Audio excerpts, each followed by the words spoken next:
Okay, shall we start?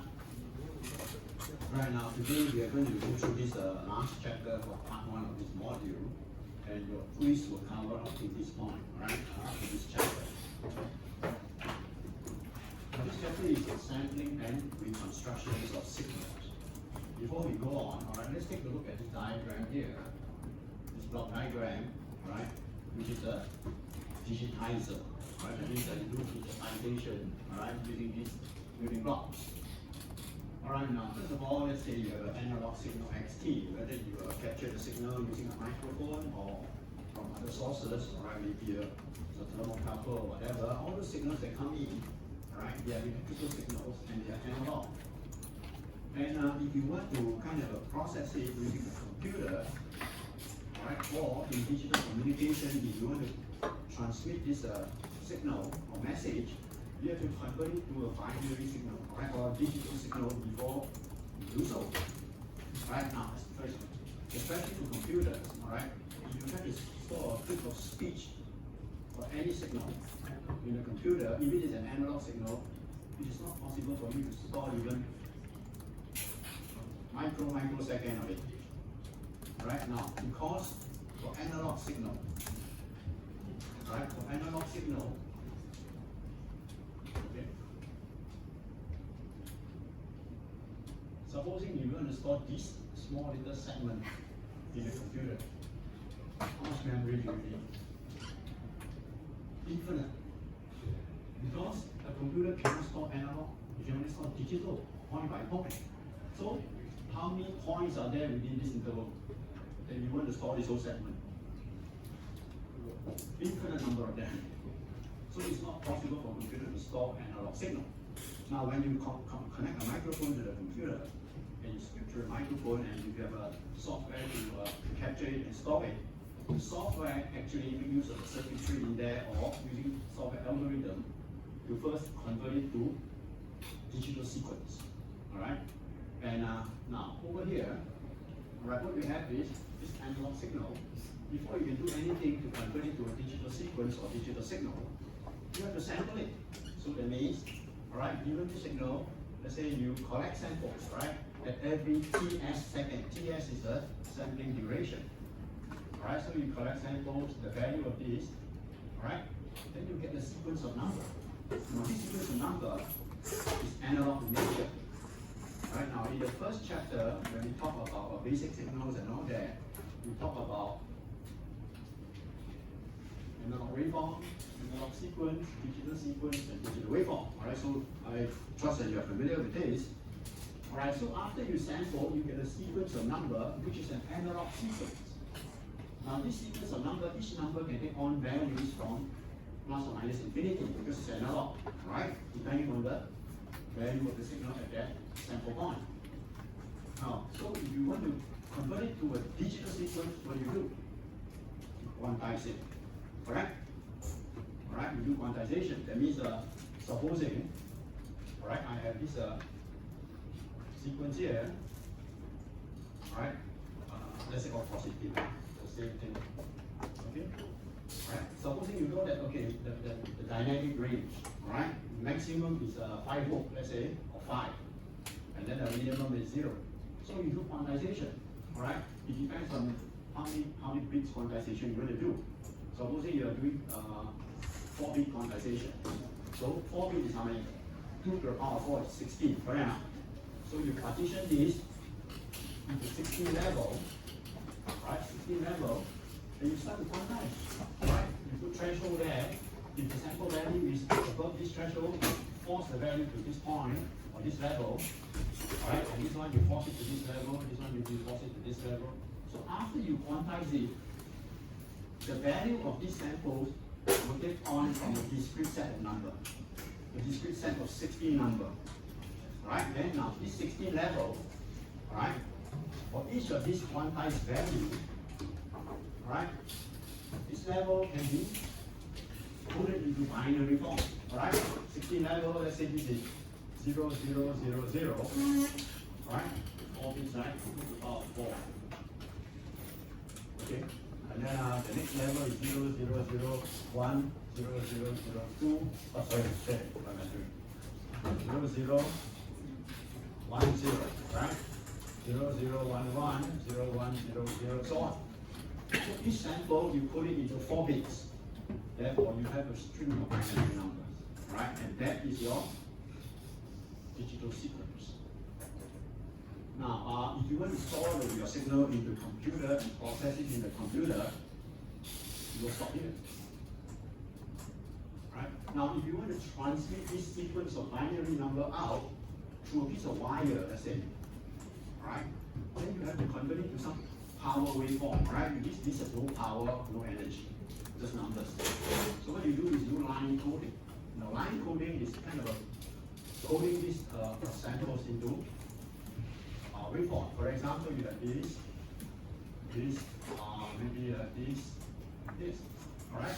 So for this, you use a rectangular pulse and replace the value with a rectangular pulse.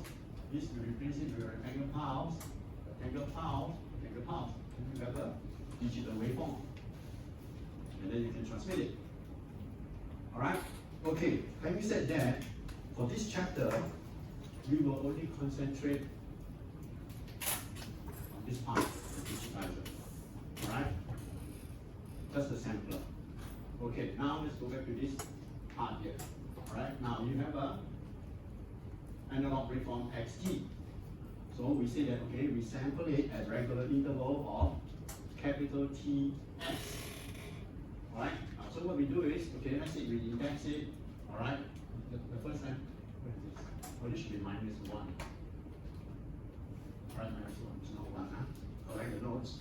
All right, so this index is, let's say this reference times 0. All right, index 0, index 1, 2, 3. So sample number 1, sample 0, sample 1, sample 2, sample 3, so on. So for at each of these time being, we capture the value of the signal and store it up. Right? So we store a sequence of number xn, which is this. All right, now the block diagram for doing that, you see over here. Okay, xt analog waveform, you put in the sampler, this is the electronic switch, right? Using transistor to kind of build it, and this switch will close momentarily. Right, when it's closed, you capture the value of xt at the time instant, and then you open. And then you wait for ts, capital Ts second, you will close again and open again. So you keep doing that, you will capture a sequence of numbers that are samples of xt. Alright, and you have this analog sequence. Okay, so ts, capital Ts is the sampling period, we call it. And the reciprocal is called the sampling frequency. That means how frequent you sample the signal. All right, fine. So you have this sequence. Now you want to do some signal processing. All right.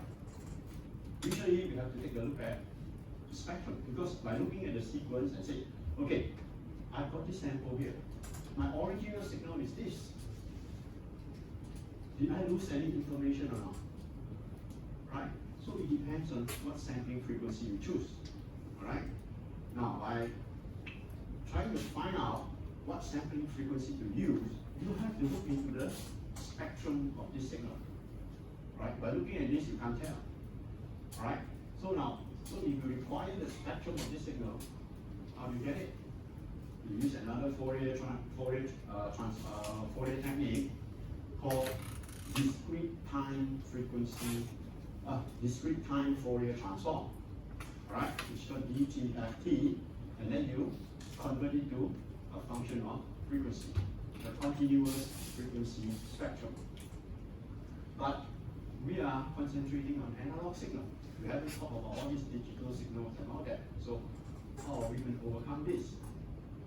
Well, fortunately, if you convert this digital sequence into an analog signal, then you can apply Fourier transform. Correct now? Alright, Fourier transform apply to continuous time signal. So what we do is, we convert all this number to impulses. Changes to all these to arrows, so these will be impulses of corresponding strength. Then it will become an analog signal, because impulse is an analog signal. Right? So after that, you can apply Fourier transform. You take a look at the spectrum. And it happens that, right, supposing you transform this into this train of impulses, and you apply Fourier transform to this, the spectrum that you get is exactly the same as using DTFT on this sequence. Right? So that means in this course, we're going to talk about sampling using impulses. Mathematically, the way we model it is, we have a signal xt, and if we want to create this sample signal, impulse sample signal, we just multiply it with a Coulomb function. Right? With unit impulses, right, uniformly spaced at capital Ts apart. The Ts is the sampling duration.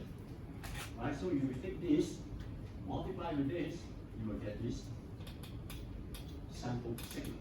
Okay? And then after that, you can actually apply Fourier transform to obtain the spectrum. Alright, so far, do you have any questions? Alright, so I hope you know why are we doing this, right?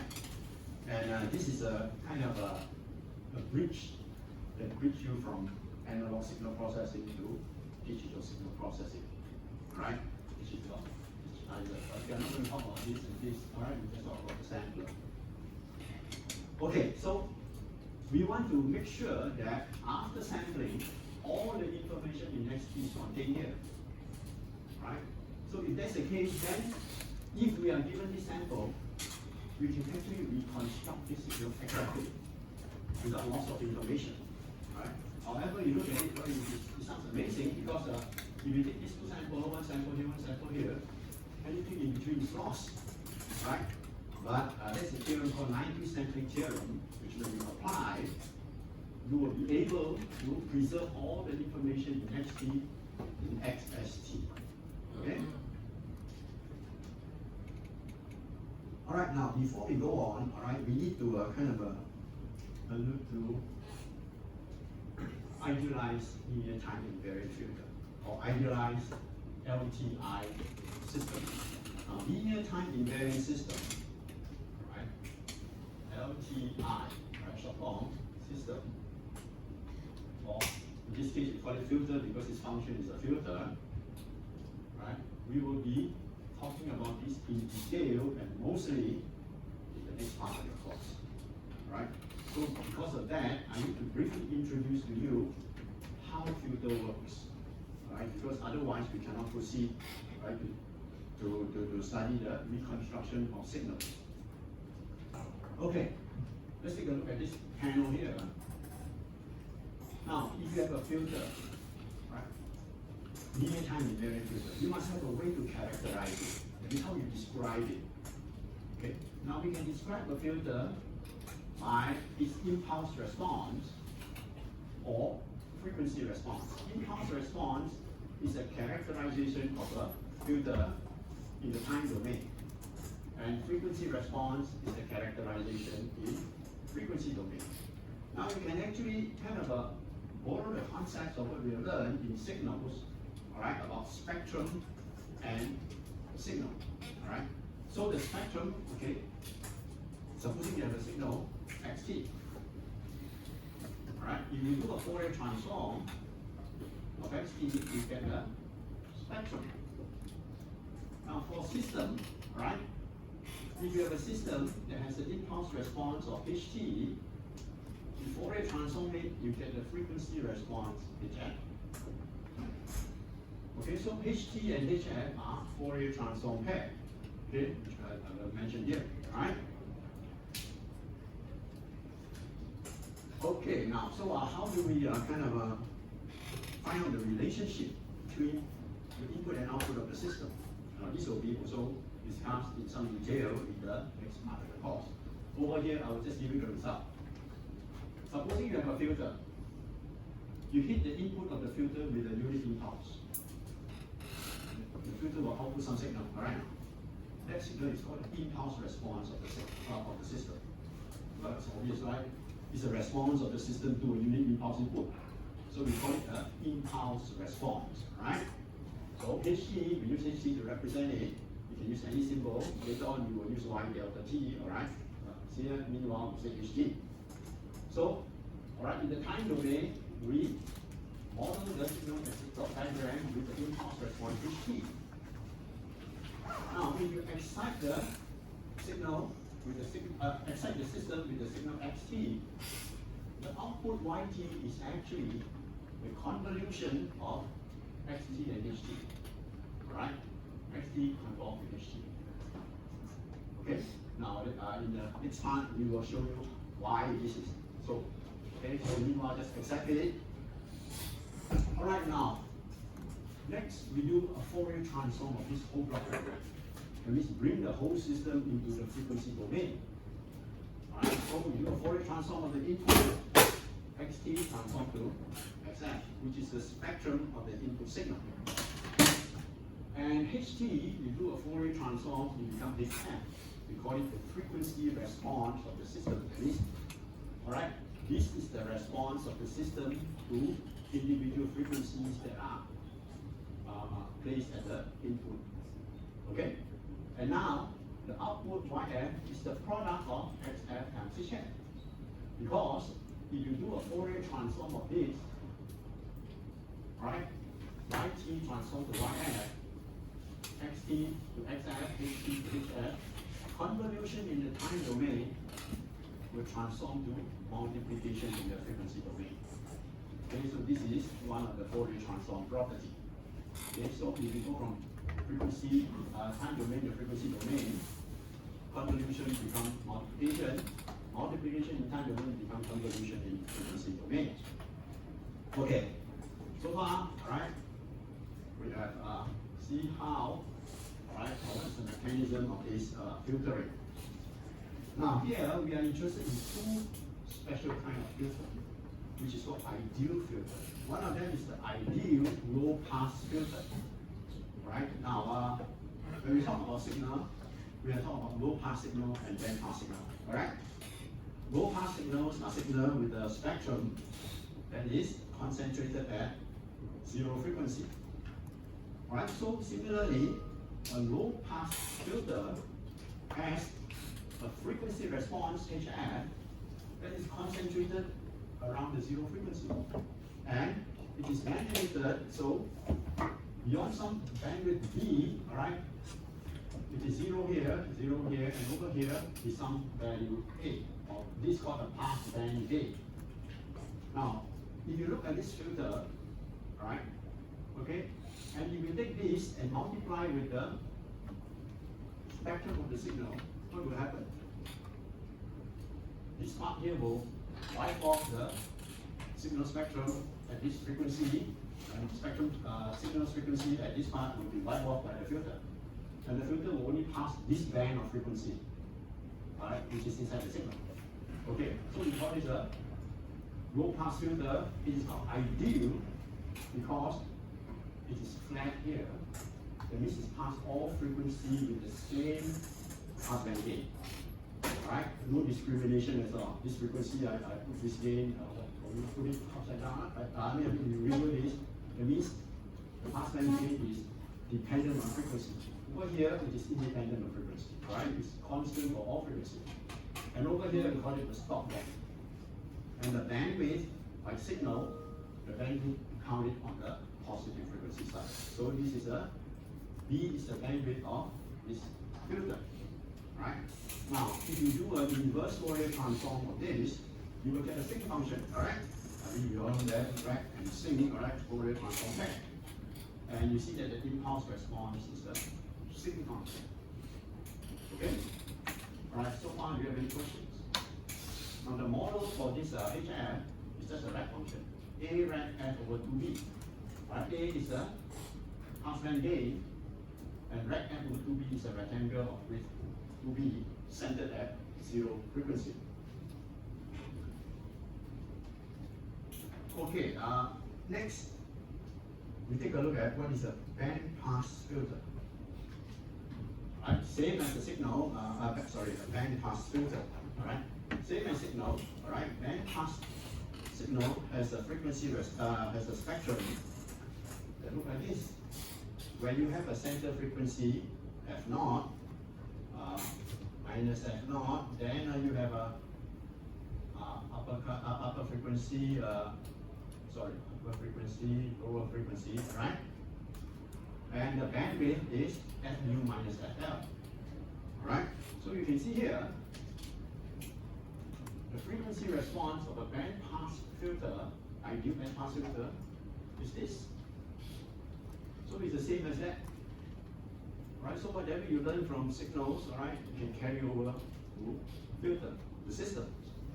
All right, again, all right, for this band pass filter, it is ideal because the pass band gain is flat, independent of frequency, and the stop band can completely attenuate whatever signal is coming to it. All right, coming into it. All right, so you see, here is a perfect attenuation, and also it has a very abrupt cutoff. And if you do an inverse transform of this, you will obtain the impulse response, which is this. Alright, now for this course, for this chapter, you don't have to worry about the impulse response of the filter. Alright, all we are concerned with is this HF, because we will be using this to study sampling rate. Okay, now so here is an illustration showing you how this filter works. You have an XF, right, in the frequency domain, going into the filter with the frequency response of HF, and the output spectrum is YF, which is the multiplication of HF and XF. For the low pass case, supposing your signal spectrum is this, XF. and then you pass it through a filter, all right, of bandwidth B, all right, let's say this is the ideal filter, and the output spectrum will look like this. Okay, because this filter will truncate this portion of the spectrum of the signal, and this portion, because right over here, the stop length is the stop length, right? It means perfect attenuation, right? Totally block this frequency. So whatever frequencies of the signal coming out from the filter is only this portion of the signal spectrum. Okay? And bandpass filter is the same. Alright? Now you don't apply a bandpass filter to a low pass signal, alright? Meaningless. Or vice versa. Okay? Right? So you have a bandpass signal with this spectrum. If you send it through a bandpass filter with this frequency response, the output spectrum will be this. Okay, so it's quite straightforward. You can just take this multiply with this. That's why we have this topic on multiplication of signals or spectrum, alright, in the earlier chapters. Right? Okay, any questions? Now, one thing to note is that these ideal filters, right, the low pass and high pass, they are not realizable. You cannot construct one in any laboratory in the world, not even in MIT or Stanford. Right? The reason is that you cannot achieve this cutoff. One reason. Right? Very difficult. If you achieve it, the filter is not much of a use. I'll show you later. Alright. Next thing is the filter is non-causal. Alright, you look at it. Let's go back to low pass. Low pass is easier to see. Right? Now, this is the time domain. Impulse response, right? That means if I hit the filter input with the impulse at 0, right? This is the response. And you can see that the filter is already responding before the impulse comes. Alright?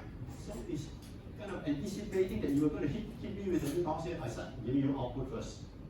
Right? From t to the minus infinity. So this is a non-causal filter. And it's anticipating, so it's difficult to build one, right? I mean, in fact, it's very hard to build one. It's not possible. I mean, it is not impossible at all. Okay. Right now, so why do we use ideal filter? Well, right? If you say, I can't even build this, what is the use of this? Ideal filter actually lends themselves to the study. Kind of a theoretical study and make studies are simpler, alright? If you are using some other filter, right, what shape are you going to choose? And input the number of options right now. So ideal filter is really ideal because we really want to aspire to achieve this kind of filter. Alright? That's why, alright, when we study the signal processing theory, we always make use of ideal situation. And when we come to practice, we try to approximate it as close as possible. So this gives us a target for our design. Right? Let's say I want to design a filter that, low pass filter that block all this signal and pass this, alright, with a uniform pass band gain. Alright, we will take a look at this and say, okay, I want to achieve a filter that is this. So we start to approximate, alright, with a circuitry to approximate it as close as possible. So at least you have a target to aim at. If not, then you don't know what to do. Alright? Okay, next thing. Here, you take a look, alright? This is one way of approximating this ideal filter. Right now, this is a Butterworth low pass filter. Right now, the equations are all here, you can forget about it, alright? The transfer function, right? There are many poles, right? This is the filter. These are the poles, frequency response, magnitude response, phase response, impulse response. Alright, now, forget about this and look at this diagram. Okay, now this Butterworth filter, alright, has an order, right?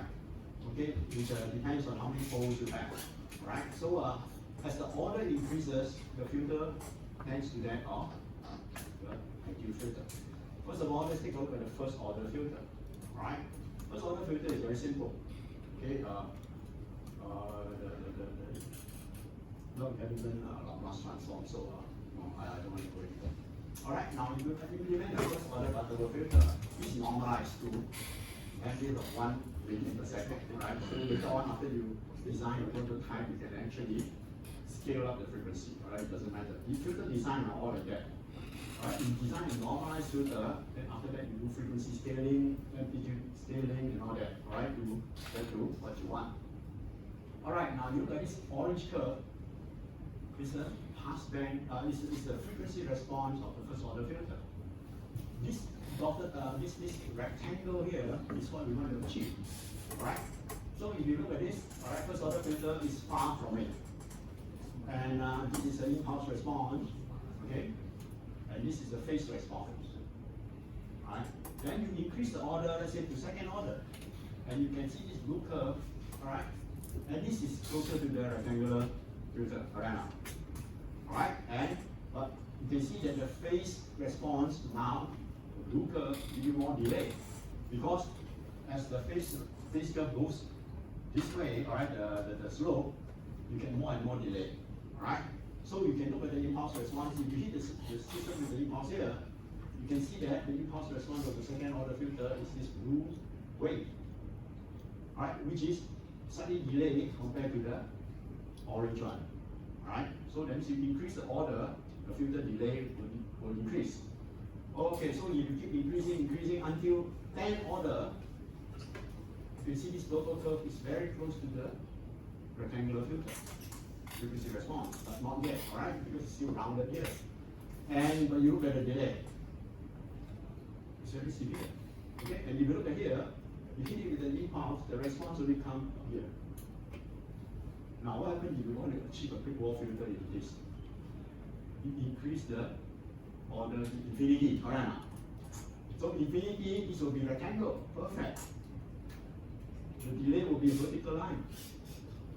And if you hit this with an impulse, you can wait until the cows come home, your response will come. Because the time delay is infinity. Right? Because, alright, the gradient of this is infinity. And the delay, this gradient determines the delay. Alright? So therefore, you cannot build an ideal filter, alright, or approximate it with a particle filter. Although theoretically, it is possible. Okay? Alright, now here shows you the delay, alright, 10 order, you can see, you hit it with the impulse here, 10 order, the response is here, 15 order, the response is here, and if you 50 order, alright, the response will start coming up here. Alright, so you can see the effects of delay, the effects of the order on the delay of the filter output. Okay, so much for that. Okay, you don't have to worry about this thing. Alright, I'm just trying to show you that, okay, if you want to approximate an ideal filter, you can do so. Right? There are also other filters type, right? Chebyshev filters and all that. Elliptical filters. Okay? Alright, now let's take a look at the mechanism of sampling.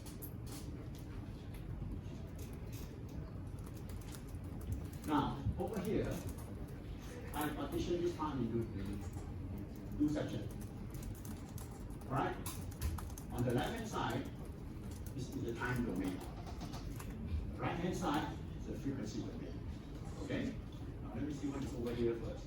Okay, never mind, these are the equation explaining this. Okay, first of all, in the time domain, right, this is just sampling, right? Reconstruction is on the next page. You have the signal xt. You want to sample it, right, with a sampling frequency, a sampling period of capital Ts. So what we do is, alright, we multiply xt with the sampling function. Let's say xt is this, and the sampling function is this. A train of unit impulses spaced at capital Ts apart. The capital Ts is the sampling period. So the sampling frequency is just a reciprocal of this. Okay. Now, alright, you sample this, you take this, multiply with this, you get this. Alright? Because you take an impulse, multiply with signal at this point, the impulse strength will be multiplied by this value here. And you get this. Alright? So you can see that the profile of the impulse strength follows the profile of your xt. Alright, so this is your sample signal using impulses. Now in the frequency domain, do a Fourier transform of everything. Alright? Fourier transform of this sampling function becomes this. And xt transform to xf, xst transform to capital XSF. Alright. Now we assume that the spectrum of this signal is band limited. It's very important. Otherwise, we can't have perfect reconstruction, alright, of the sampling. Alright, so we assume that this is band limited. So we say that, okay, let's say the spectrum of this XF looks like this. It's a low pass signal, alright, so the spectrum is this. Okay, then the Fourier transform of this sampling function is a train of impulse also. Right, you can find this, we have already kind of derived this, right, in our previous chapter. And the formula for this transform pair is also given in your table. Alright, then you can bring, we will be giving you, alright, an exam. So make sure that you know how to do this transform now. Actually, there's not much to remember, alright? Even if you don't look at the table, you can do it. You know that a comb function will transform to a comb function. Alright? If we start off with a comb function with unit impulses and the spacing of the impulses capital Ts, then in the frequency domain, alright, the spacing will be 1 over capital Ts. And the impulse strength will be 1 over capital Ts. Right?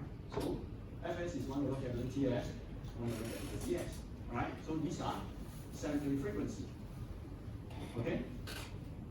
Alright, now the spectrum of the sample signal is this convolved with this.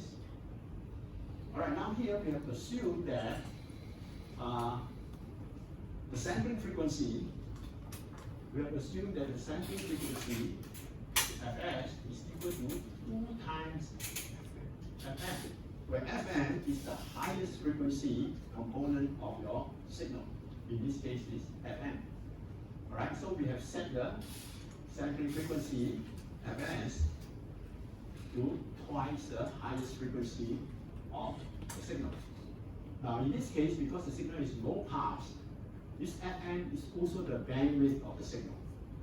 Alright, but the word bandwidth will not apply when we go to band pass. Okay, so we instead of that, we say highest frequency.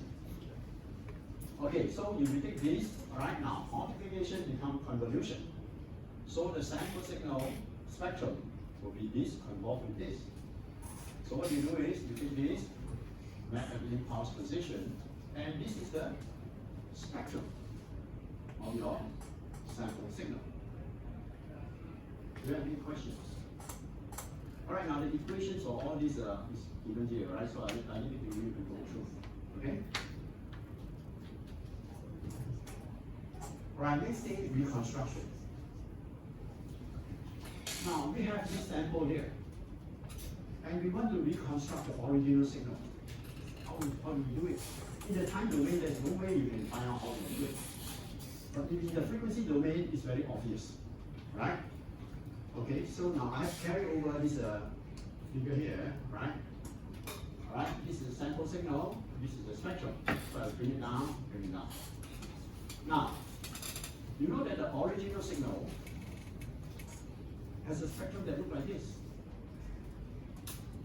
And over here, you can see that these are the spectral images that you created. And you find that there is one spectral image that corresponds to this, except for multiplication of constant scaling factor, right? Which is amplification or attenuation, doesn't matter, all right? So long as the shape is not distorted, okay? All right, so this shape and this shape are the same. So in order to recover our original signal, all we have to do is to go and capture this spectrum and reject all these sub-images, right? So to do that, we apply filtering, okay?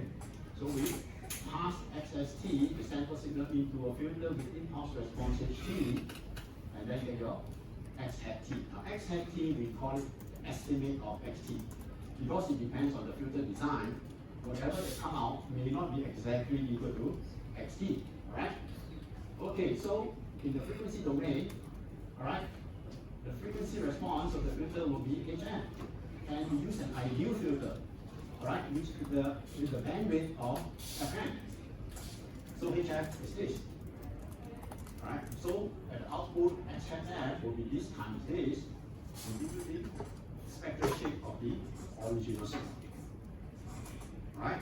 So here, alright, now originally the height here is capital X0, right? The frequency, the spectrum of XT at zero frequency.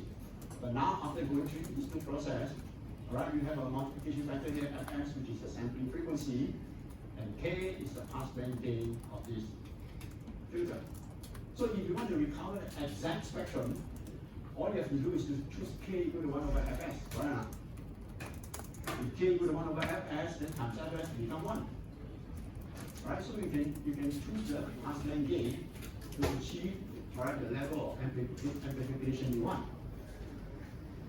Alright, now in the time domain, what happened? This is the impulse response, because inverse transform of this will give you the impulse response. So at the output will be this convolved with this. And if you do that, you will see all this sync function, right, being mapped in the dotted line. If you add them all together, you will get back the original shape. Okay? Alright? Okay, so we have shown that it is possible to recover the original signal, alright, without distortion, alright, by sampling the signal at a frequency Fs equal to twice the highest frequency of the signal spectrum. And that frequency is called Nyquist sampling frequency. Okay? Alright, now, question here is, what if sampling frequency is not equal to 2Fn? Then there are two situations. Right? The first case is when the sampling frequency is less than twice the highest frequency of the signal spectrum. Alright? Now in that case, it will result in frequency aliasing, a phenomenon called frequency aliasing, and this is overlapping of the spectral images. Okay? Alright, for example, here I've added this in, alright, it is in the video, but not in the notes, I think. No, I don't think it's in the video also. Right? So I will remount this part, right? I'll remount this chapter later on if you want to download this page.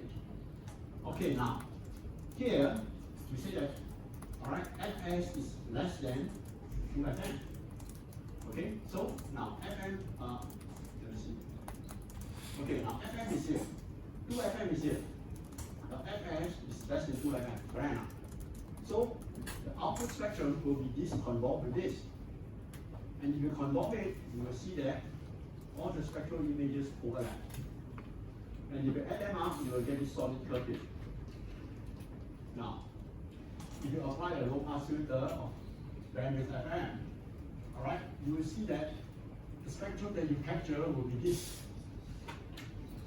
instead of the original spectrum.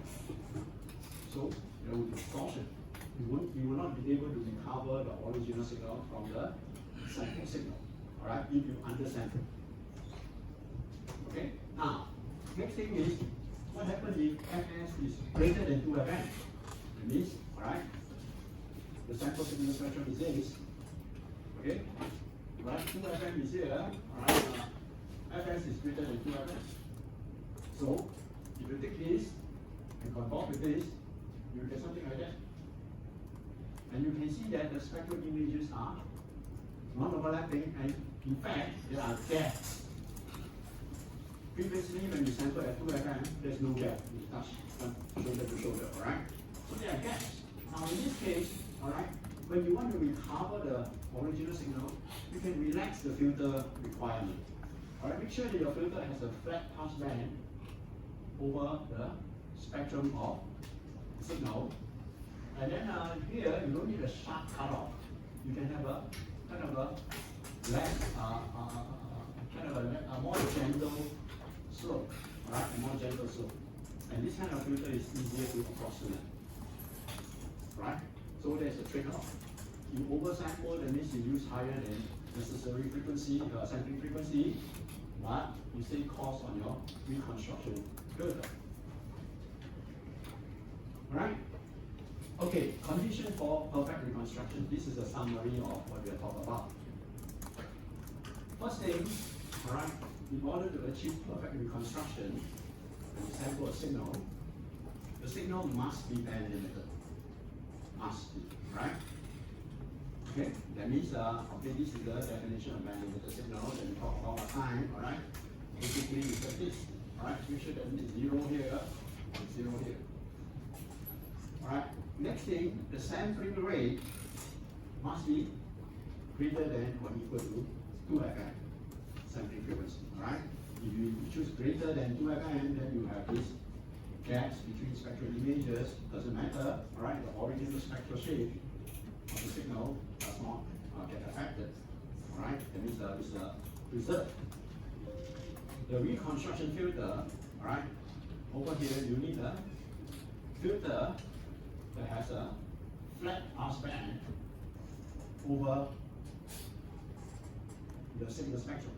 And whatever out here, alright, depending on whether you have a gap or not, but make sure that you don't let any of the side images to spill into the spectral pass band. Okay? Alright, so these are the conditions that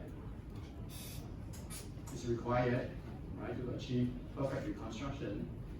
And this also allows you to choose the sampling frequency, alright, so that you can achieve perfect reconstruction. Now over here, I've shown you a picture, alright, of a case where when the signal is not band limited. So if the signal is not band limited, then there is no way that you can sample the signal and achieve perfect reconstruction. Right? Because frequency aliasing will definitely occur. Right? For example, if I have a signal that has a spectrum, look like this. Alright? It tail to infinity and like that. In order for the tail not to overlap, you have to choose the sampling frequency of infinity. That means the sampling period of infinity. Right? Supposing, right, I choose a sampling period of so much. Right? If I convert this with this, the tail will come here, and the tail here. Right? The tail goes to infinity here. And you can see that you cannot avoid aliasing. So how are you going to recover this? No matter how you filter, you can see that the adjacent image, even the further image, will spill into your filter. Right? So for this kind of signal, the first step before you sample is to determine which part of this signal spectrum that is dispensable. Right? You have to determine that. Because if you say, I want to incorporate the entire spectrum, that is impossible. Alright, so you choose the frequency band that is important to you, the rest you can discard. Right? So to do that, right, what you do is you decide on a bandwidth of the signal, and then you send the signal through an anti-aliasing filter to limit the bandwidth. This anti-aliasing filter is the same as your reconstruction filter. It's a rectangular filter, right? It's called anti-aliasing due to its application, not because it's another different filter. Right? The anti-aliasing filter and the reconstruction filter are the same brick wall filter. Right? The ideal filter. Okay? This one we use it to limit the bandwidth of the signal. Okay? That's why I call it anti-aliasing filter. The other one, the function is to reconstruct the signal. So we call it a reconstruction filter. Okay? Alright, now, after you sample, after you filter, then you know what the bandwidth of the signal, then you sample it, choose the frequency that you want. Alright, to sample. Okay? So this is a function of anti-aliasing filter. Do you have any questions?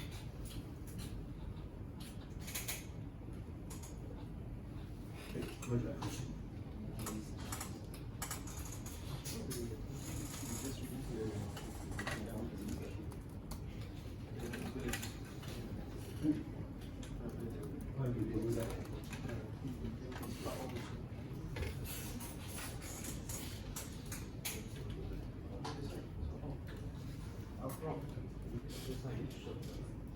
Yeah, I shut it down accidentally.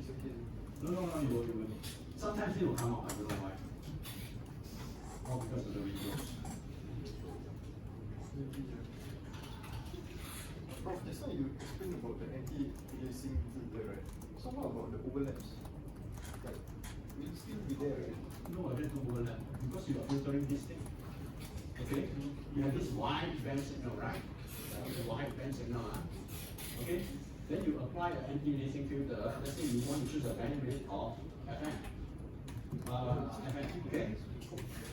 So you multiply this with this, you just limit the bandwidth to this. Oh, okay. There's no images, nothing, right? This is before sampling.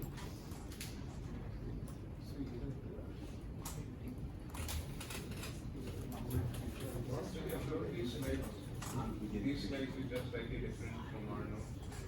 These notes. Yeah? Yeah, they have like some sections and not in our notes. Which one? The one on the right, yeah, this one. This is only Orange.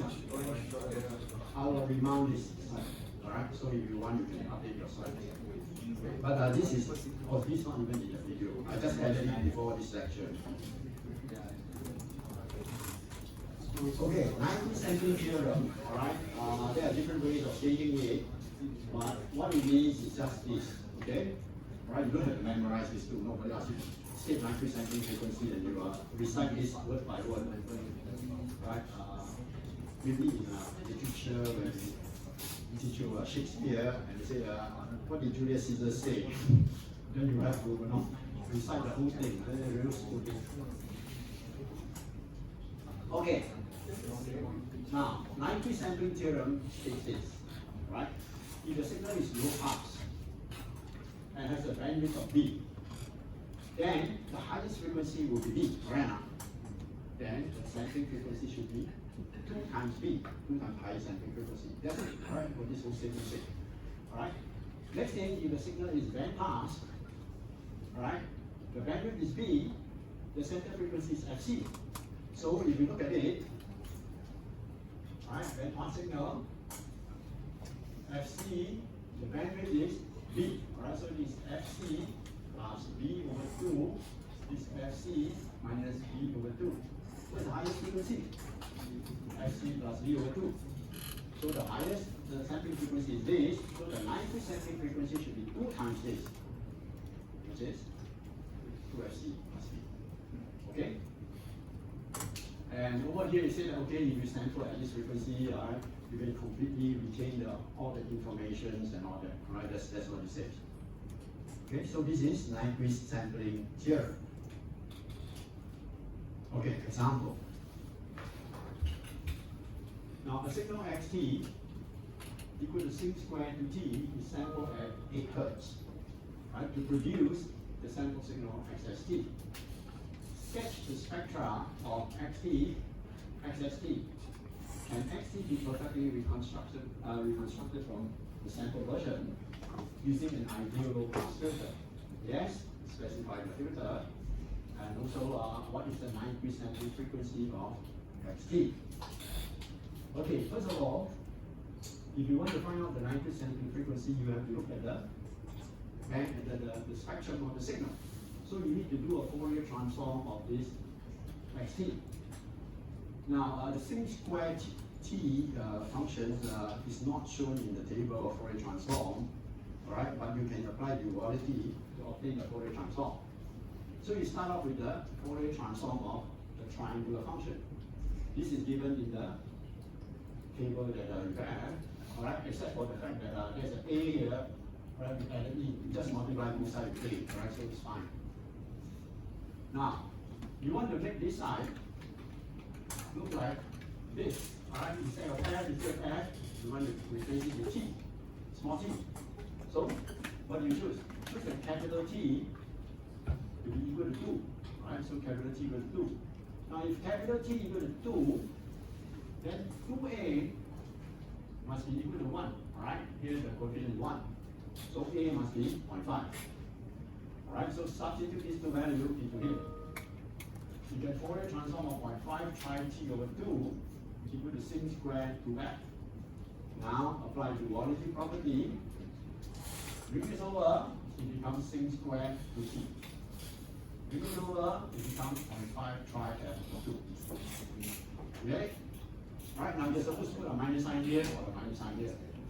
But since these two are even function, forget about the minus sign. Okay. Right, now the sample signal,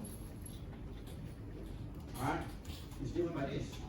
Okay, XST is XT times the train of impulses, which is spaced at 1/8 seconds apart. 8 Hz sampling frequency, sampling period is 1/8 second, right? So this is the train of impulses, unit impulses that is spaced at 1/8 second apart, right? So this is the time domain XST. In the frequency domain, you have XF, right? XT transformed to XF, which is this. And convolve with the Fourier transform of this impulse train, which is given here. Okay? Alright. Then we take a look at the sketch. This is your XF, right? The triangular function, 0.5 try f over 2. And then if you convolve it with this train of impulses, yes, alright, which is 8 times the, or rather that is the train of impulses spaced at 8 Hz apart and of strength 8, right? Okay, so you convolve this to this, you will get this.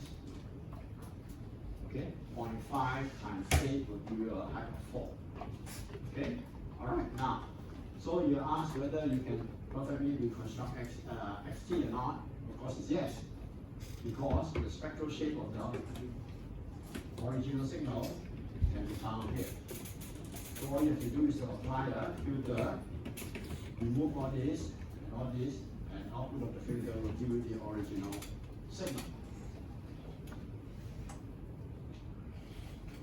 And now, so your reconstruction filter should be an ideal filter, alright?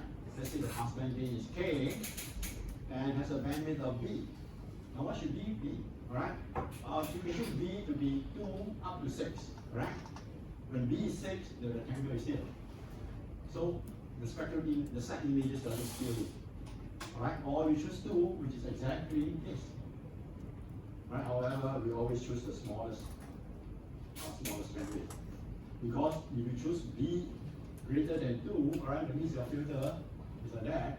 Then if there is noise, alright, then all this additional noise will get into your filter without any additional signal energy.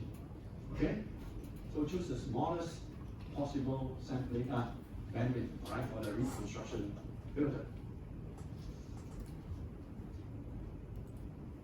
Okay, you have any questions? Where did you get A again? Huh? Where did you get A equals to 1.5? A equal to 1.5, right? You missing? Here? Okay, now, AT here, right? AT here is 1, right now. You want to make it 1. So we already established that T equal to 2. So 2A equal to 1, A must be half. Okay? Alright, so we just want to make the right hand side exactly the same as this. Okay, if we choose we don't choose A equal to half, then AT will not be equal to 1. Right? We choose T first because here is FT and here is 2T, so T must be 2. Okay?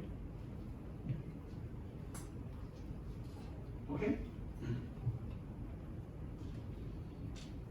Alright, sampling band limited band pass signal below Nyquist rate. Now for low pass signal, let me remove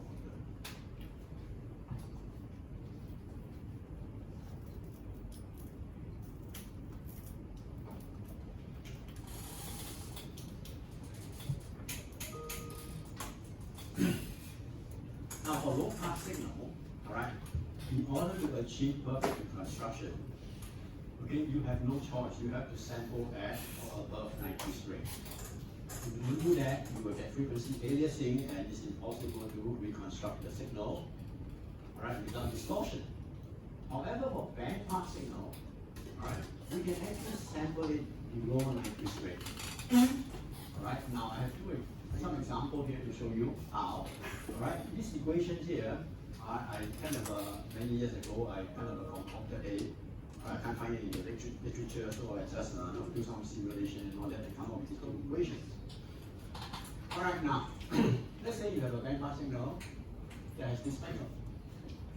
Right? Center frequency FC, and this is FC plus B over 2. Right? B is the bandwidth. Now, what is the Nyquist rate? The Nyquist rate will be 2 times FC plus 0.5B, which is 2FC plus C. Right? So if you want to sample a Nyquist rate, then Fs must be equal to this. Or you can sample at higher than Nyquist rate. Now we want to sample at lower than Nyquist rate. Right? So what sampling frequency should you choose? Okay, I have these two formulas here. First formula, I call it overlapping spectral images. The next formula is unaliased spectral images. Now the meaning of this name will be obvious, alright, shortly, alright, when we go to the example. Okay, first of all, right, for overlapping spectral image method, the first thing you do is to find out whether it's possible to do it or not. And it is only possible if FC is greater than 0.5B. Right? That means, right, if B is here, right, FC greater than 0.5B, that means this thing, right, it must be here, alright? Okay? Alright, if this is satisfied, then you can apply this method. And then for next method, FC must be greater than 1.5B. Okay, that means you need to create some gap between these two spectral images. Right? Whereas for the first case, you don't need any gap. These two spectral images is here, right? You can still apply the first method. Now how to choose the sampling frequency? It is given by, right, Fs equal to 2Fc divided by K. Fc is the center frequency. Now K is the index, right, which takes on value 1, 2, 3, 4 integer up to the floor of 2Fc divided by B. I hope you know it's a floor, right, integer floor, okay? Alright, so that means, alright, depending on this, Fc and B, alright, the K index will terminate at a certain number. Let's say we terminate at 3. That means you can choose 1 out of 3 possible frequencies. Because K can take on 1, 2, 3. Right? Okay? So this will tell you how many possible sampling frequencies you can choose from, which is below Nyquist rate. Alright, now for unaliased spectral image, it doesn't give you specific frequency, but it gives you a band of frequency. Okay? Alright, so you see that, okay, if you want to sample below Nyquist rate, you have to choose the frequency Fs such as it lies between this and this. Right? Fc and B again, they are the center frequency and bandwidth. And the index K will go again from 1, 2 up to 2Fc minus B divided by 2B integer floor. Right? So these are the two formulas that you can use to kind of determine a sampling frequency below Nyquist rate. And yet, perfect reconstruction is possible. Alright, example 6.28. Lowest sampling frequency with overlapping spectral image, that is using the first case. Right? Okay, now this example and the next example, right, we have the same scenario. We are given a signal with center frequency Fc, which is 24 Hz, and the bandwidth of 8 Hz. Right? And you want to find out what are the possible below Nyquist rate frequency. Alright, let's take a look at the numbers. Nyquist rate is what? 24 plus B over 2, right? It's 4. Right? 24 plus 4 times 2. So if you want to sample this at Nyquist rate, then it will be 56 Hz sampling frequency. Alright, now let's apply the overlapping spectral image formula. Fs equal to 2Fc over K. From K equal to 1, 2, up to the floor of this. What is the floor of this? 2FC is 48. 48 divided by 4. 8, 48 divided by 8. So it's what? 6 point something, right? Okay, so 6. Because integer floor. Right? So that means there are 6 possible sampling frequency you can choose from here that will achieve what you want to achieve. Okay? And if you substitute that into here, FC is 24 to 48 over K. If K equal to 1, 2, 3, 4 to 6, you get this bunch of frequency. So these are all the sampling frequencies that you can use to sample below Nyquist rate. Because you look at this value, all of them are below 56. Alright? So this is the smallest one. You can sample at 8 Hz, which is a great improvement from here. Alright? Okay, now for illustration purpose, alright, let's choose Fs equal to 12 Hz. Okay? Now, so if Fs equal to 12 Hz, now we're not worried about the height, right? We're just alright. Let's say we are looking at the spacing, alright? Now, if we sample this at 12 Hz, you remember what happened if you sample a signal? What happened to the spectrum? The spectrum gets mapped right now at the spacing of Fs. Alright? Remember? Okay. If you sample the signal xt, the spectrum will get mapped theoretically on the frequency axis at the spacing of the sampling frequency. Okay? Alright, now, if you do this two spectral images together at one time, it's very confusing. So you do one at a time. Right? Consider this positive frequency image over here. Right? Now you're going to convolve with this train of impulses. Alright? This is the Fourier transform of the sampling signal. Right? So we have the spacing of 12 Hz and the strength of 12, which is sampling frequency. Alright? So you take this, convolve with this, what will happen? This convolved with this impulse, which is at 0 frequency, you will get them down directly, right? No shifting. So this convolved with this, you get this. This convolved with this impulse, you get this. This convolved with this, you get this, and so on. So after convolution, you will get this train of spectral images, right? Which I put here. Okay? Of course, this one will correspond to this because it's convolved with the impulse located at 0. Right? Okay, so we get this train. Now, you can do the same with this one. Alright? Using the same method, you will get this train of spectral images. And you can see that they are aligned. All of them are aligned. Right? And of course, because we're doing superposition, you have to add these two together. Right? And because the spectral shape of this and this is exactly the same, you add them together, the shape doesn't change. It's just like multiplying it by 2, right now.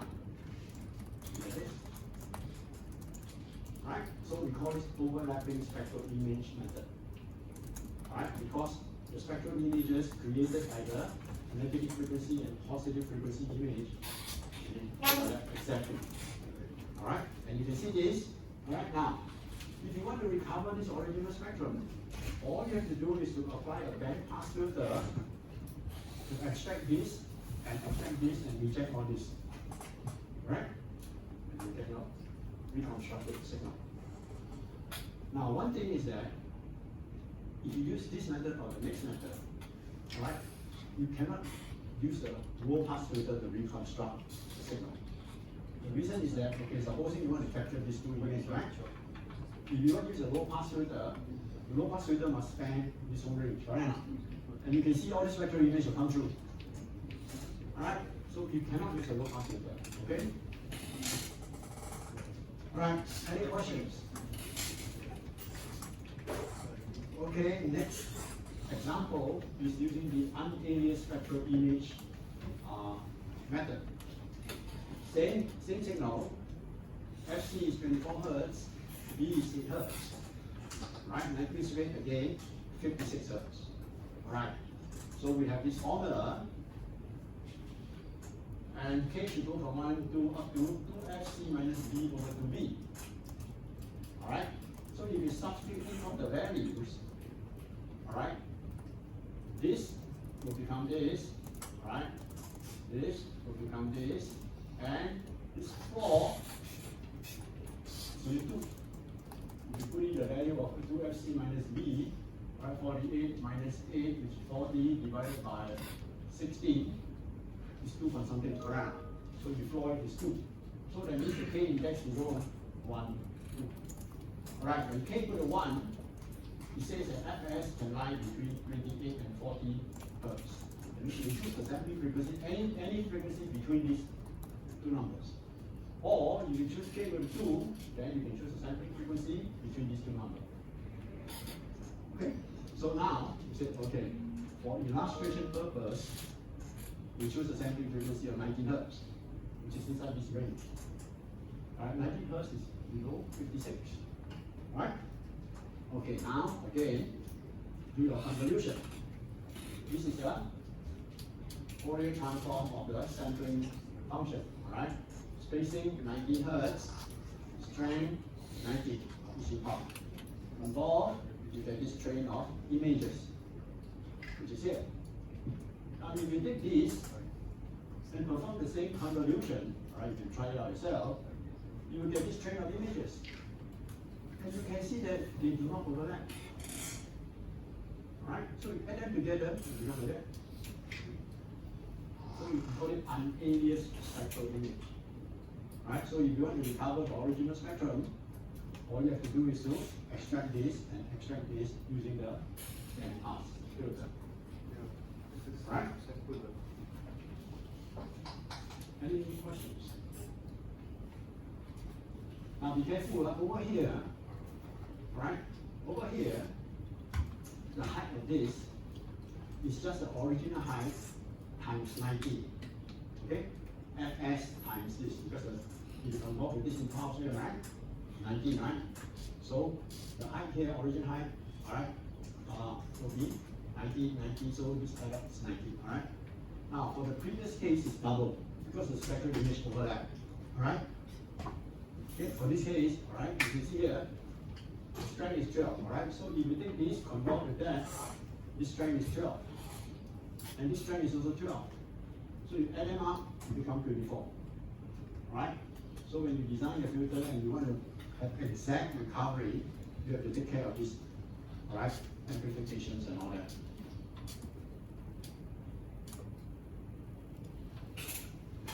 Okay, last page. Now here, nothing much here, alright? You just say that, okay, after you get your spectrum, using whatever method, alright, just have the two methods, okay? How are you going to extract the, or rather, reconstruct the signal? Okay, we say that, okay, now you use the bandpass filter, center frequency 24, which is the original center frequency of the signal spectrum, alright? And also the width is 8 hertz, right? Because the bandwidth is 8 hertz. Okay, so you kind of send the XST through this filter, alright, then at the output the spectrum will be this. Alright, the original signal, but in this case, which is the overlapping spectral image, alright, this will be 2K FSC. Right? K is the passband gain, Fs come from the impulse strength, and 2 because they overlap. Okay? So this is HFC is the original height of this spectrum. Okay?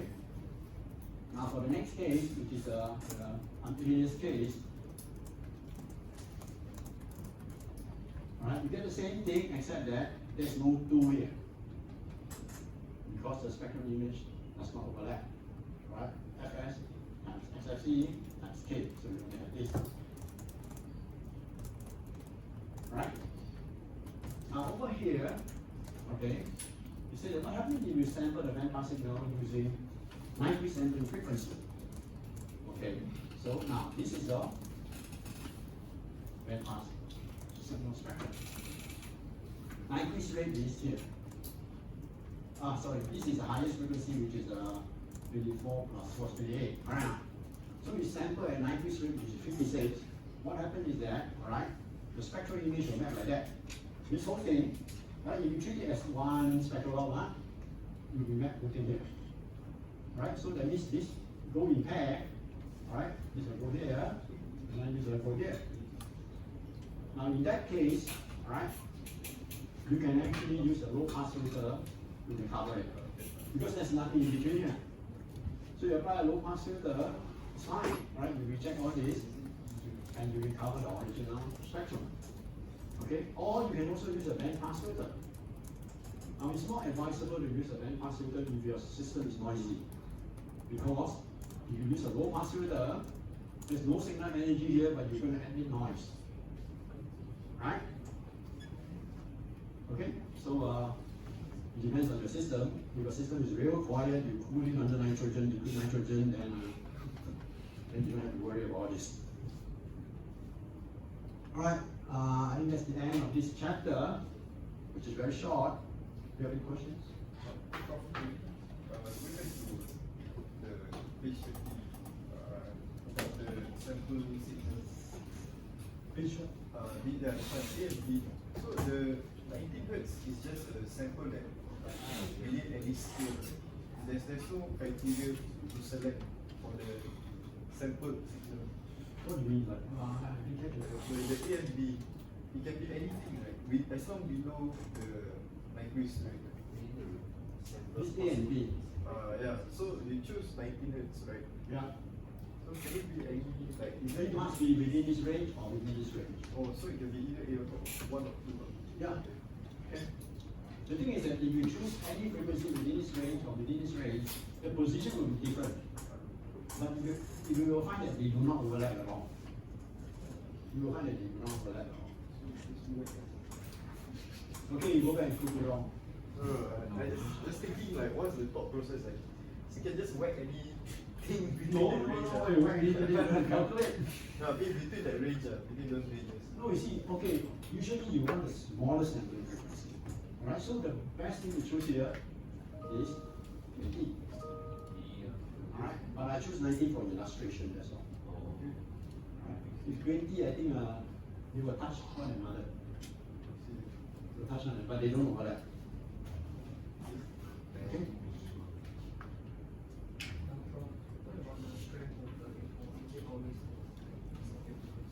The strength of the new house, right? This one? Okay. Yeah, let me repeat that again. I think I mentioned it. Okay, supposing you sample a signal with the sampling frequency of fs, right? So what do you do? You multiply the signal with the signal, unit impulses. Okay? So unit impulses.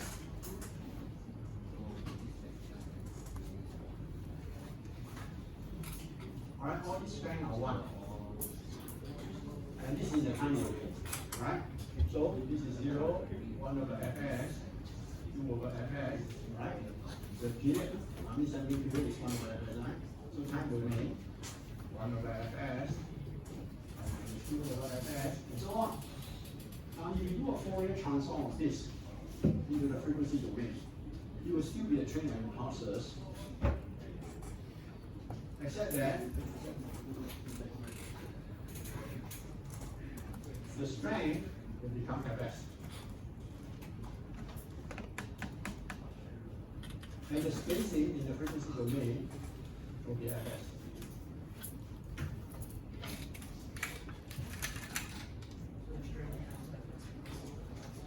Because of this transform. When we talk about sampling, we usually refer to in the time domain unit impulse. And if you go to your Fourier transform table, you find that this is a Fourier transform pair. Okay? Any other questions? Okay, we have an outstanding 2 problem right in our tutorial. Have you looked at the problem? I already mounted the solutions.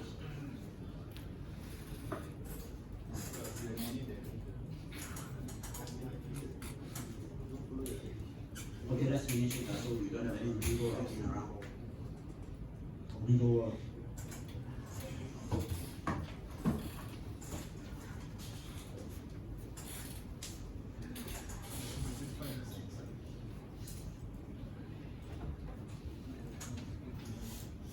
problem 5 and 6, right?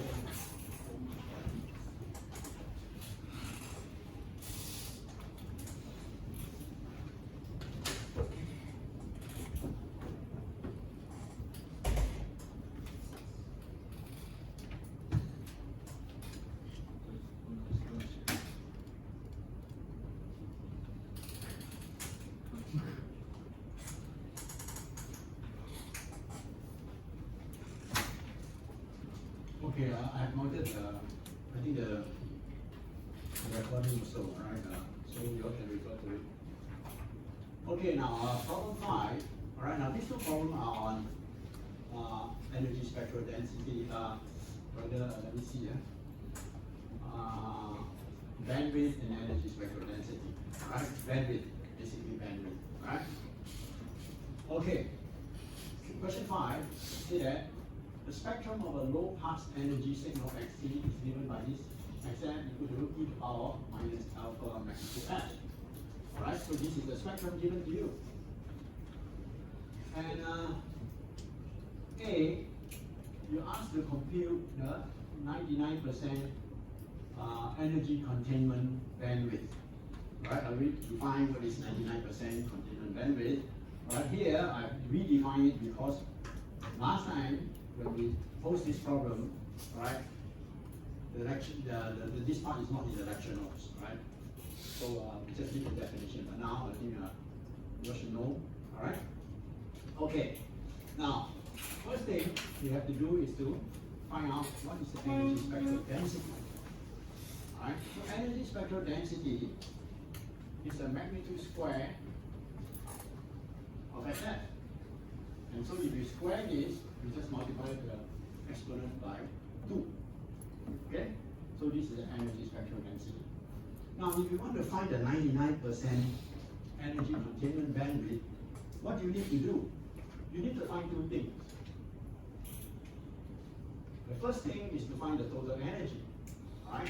Which is the integral of the EXF df from minus infinity to infinity. And then next thing, let's say B is the 99% containment bandwidth. Then you have to find out the energy from minus B to B EXF df. Right? Then you take the ratio, this divided by this, and equate it to 0.99. Right now, then you find out what it should be. It will give you the 99% energy containment bandwidth. Okay, now so since we have to compute these two integrals, we just compute a general integral. Right? So okay. Let's call the energy, right, contained within the bandwidth of B, we call it EB, right, to be this integral.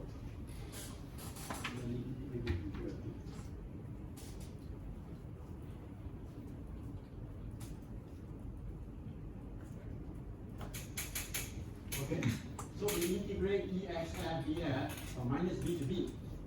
So this will give you the energy contained within the bandwidth of B, right? Okay, so substituting this into here. Right now, EXF, right, you can see that it's a symmetric function, right? So instead of handling the magnitude sign, right, you integrate minus B to B. EXF is e to the power minus 2 alpha magnitude f. Right, you know that this is a symmetric function. So you can actually use 2 times integrating from 0 to b. Now, here in this integral, right, the frequency goes from 0 to b, which is all positive. So you can take away the magnitude sign and say, get it? Right? So you have this. And you integrate, substitute in the limit, you get this expression. Now with this, you can actually calculate the energy contained within any bandwidth by substituting in the value of B. Correct? Are you following me? Okay. Now you need to think. First thing, the total energy. Total energy is actually this. limit infinity. So we substitute the B equal to infinity. This will give you the total energy. And if that's the case, B equal to infinity, this term go to 0, it become 1 over alpha. So this is your total energy. Alright? Next thing, let's say we let W denote the 99% energy containment bandwidth. Alright. So what is the energy contained within the bandwidth W? So we find what is EW. EW is this expression with B replaced by W. Right? So this expression. And it's equal to 0.99 times the total energy, which is this. And with this equation, you can find out that W, or the 99% containment bandwidth, is 1 over alpha ln 10 hertz.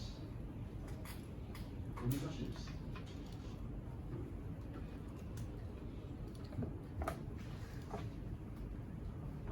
Any questions? Okay, what is the next part? Find the 3 dB bandwidth of xt. How many percent of the total energy of xt does its 3 dB bandwidth contain? Alright, 3 dB bandwidth, quite straightforward.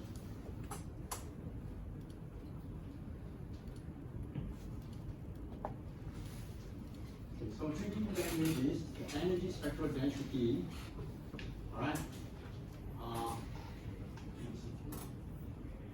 At 3 dB frequency, this is the bandwidth, okay? And divide by the energy spectral density at 0 frequency must be equal to half. Right? This is the definition of 3 dB frequency. Okay, so this is equal to this exponential, right? Which we have is given, right over here. Okay, just that f equal to the 3 dB bandwidth. Alright, so we equate to half, and then e to the power 0 is 1, straight away you can get your 3 dB bandwidth, which is 1 over 2 alpha ln 2. Alright, now, you want to find the percent energy contained within the 3 dB bandwidth. Alright, so just take E, which is this function is very complicated in the first part. E B3 dB divided by E infinity. E infinity, which is the total energy, is 1 over alpha. Right? For this one, you let the frequency to be is 1 over alpha of 2. Right? So you do some computation, right? You want the percentage, so you times 100, and it end up to be 50%. Right? Now here we show you, right, how does the bandwidth look like. This is the 3 dB bandwidth. Okay? And whatever contained within here, from here, if you integrate the EXF, okay, integrate this from here to here, right? You will get 50% of the energy, total energy. That's what it means. And if you integrate, right, the 99% energy containment bandwidth is over here. Alright, so you can see the difference. Okay, so of course, there's no fixed rule which one should you use, it depends on your applications, right, and also your signal. Right? Do you have any questions? Right, we know then the last problem.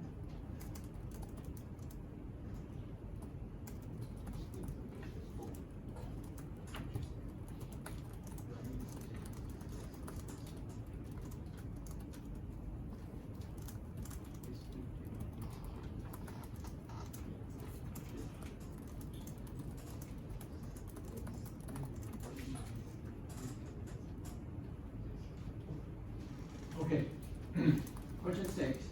We're given a signal xt, which is a train of rectangular pulses, very narrow pulses. Alright? The height of the pulse is A, and the width of the pulse is capital T. And the period of this xt is capital TP. Alright, so it's periodic. Derive the power spectral density, PXF, of xt. Now, so how do you derive the power spectral density? It is a periodic signal. Okay? It's a periodic signal. First of all,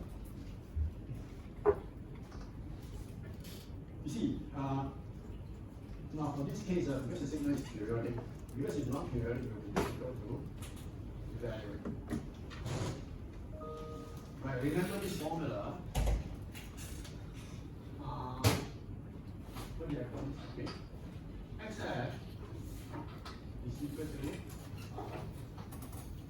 sum of CK delta F minus K F2. Sum over all K. Alright, so this is the spectrum. Alright, and the magnitude spectrum is summation K magnitude CK delta F minus K F P. And power spectral density is summation K magnitude CK square delta F minus K F P. Alright? Okay. Alright, now, here, xt may be expressed as convolution. Right? It is actually a replication of this rectangle, alright, at a period of capital T. So what is this rectangle? It is A rank T over capital T. Alright, capital T is the width, A is the height, so this rectangle is modeled by this. And you convolve it with a train of impulses, unit impulses to get this. Right, so you convolve with delta T minus N and TP. TP is the period. So this train of impulses are unit impulses spaced at capital TP apart. So you convolve this two rectangle with this, you get this train. Okay, so XF is the Fourier transform of this. And the Fourier transform of this is AT sin FT. Fourier transform of this is given here, right? Which is 1 over TP delta F minus K over TP sum over K. Right? If you change it to 1 over TP to FP, then we get the formula that I just showed you all. Alright? Okay? Alright, now. Then you move the same function into here with the summation. Alright? And then let the F equal to K over TP, so you get this. So this become a function of K. Alright? Because of this sampling theorem. Okay? Alright, now, based on this, and compared with this, the Fourier series coefficient is actually this. Okay? And the power spectral density is just magnitude squared and something. Alright? And since the sinc function, alright, the magnitude square is just simply by squaring it because it's real.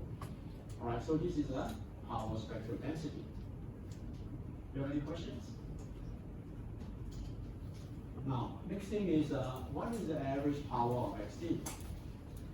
Now, the average power of xt, all right, in the frequency domain is given by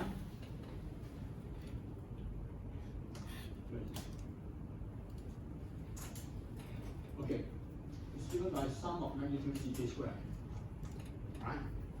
Okay, because you sum up this, right? If you integrate this. Alright, now let me show you. Alright, the average power is equal to integral of Pxf df from minus infinity to infinity. So you integrate this, alright, bring the integration into the summation. And this is not a function of f, so pk, leave it outside the integral, and then you integrate from minus infinity to infinity delta f minus kfp left, and this is equal to 1. Okay, am I right? No.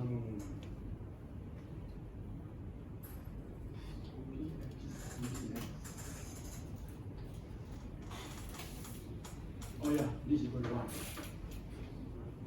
Okay? What is this delta? This delta function is, if you plot it on the x-axis, right? It is located at KFP. This one delta function. So if you integrate it from minus infinity to infinity, you get a value of 1.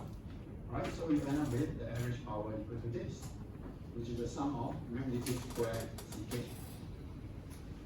Alright? Now, in the time domain, alright, we can use this to calculate. Right? This is the formula for calculating the average power of a periodic signal in the time domain.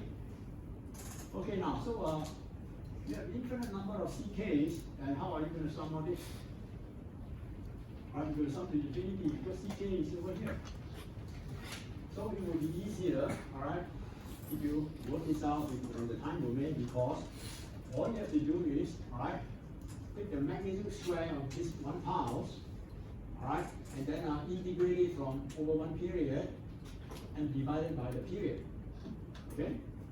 So the average power, we make use of this formula, alright, and now, you see here, you're integrating over 1 period. Period is the TP, right? So TP is here, you're integrating from here to here. So because over here is 0, over here is 0, you can change the integration limit, you integrate from here to here, and within this interval, xt equal to a, right? So you convert this whole part to this. Alright, and you integrate, you get a squared t over tp. Any questions? Alright, last part. Now the last part, okay, you asked to kind of give a formula for determining the 99% power containment bandwidth of a power signal. Alright? Of this power signal. So how do you do it? You just give a formula, right? You don't have to kind of derive it. So the formula is already given to you in the lecture notes, but here I convert it to periodic signal. Alright? Now, this is a spectrum. Right? This should be magnitude Ck squared. Alright? You don't have this diagram, I just added it in.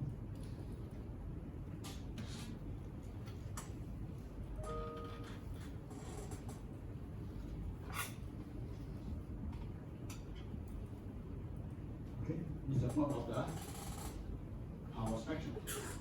Alright, now. Alright, you want to find the 99% power containment bandwidth. All you have to do is to, alright, start from here, add up the strength of the impulses, alright? Start going this way, both directions, alright? Add it up until, alright? Here, which is, see, when you come to here, alright, you find that the total, when you add it up, the average power within this is still less than 99p, right, by 99p, okay? But once you go one more, it becomes greater or equal, right? So this part here will be your capital K, which is the bandwidth, right? So you have to start adding up to a point where, alright, before that it is less than 0.99p, alright? And up to a point where you just add one more, it becomes greater or equal to 0.99p. Then this capital K is the bandwidth, alright, in terms of index. So the frequency here is what? K over Tp. Because the spacing here is the fundamental frequency, which is 1 over Tp. So K here, the bandwidth here would be capital K over Tp. Right? So the formula will be this.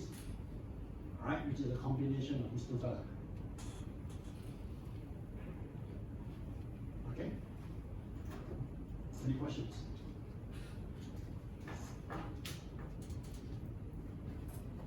Alright, I forgot about this. Can you assign your attendance? Okay, on Monday next week, alright, we will work on the last tutorial for this part, which is tutorial 4. And after that, we have completed the said no celebrating before. That's fine. Okay?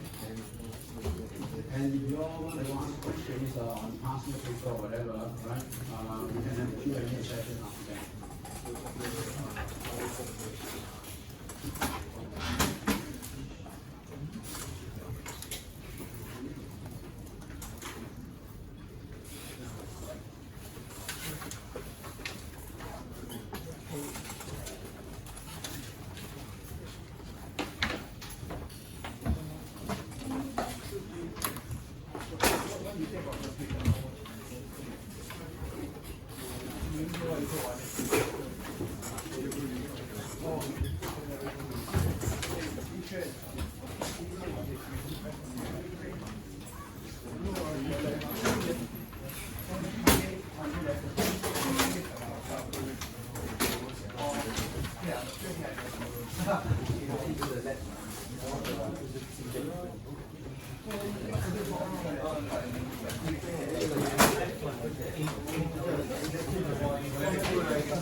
Where you going?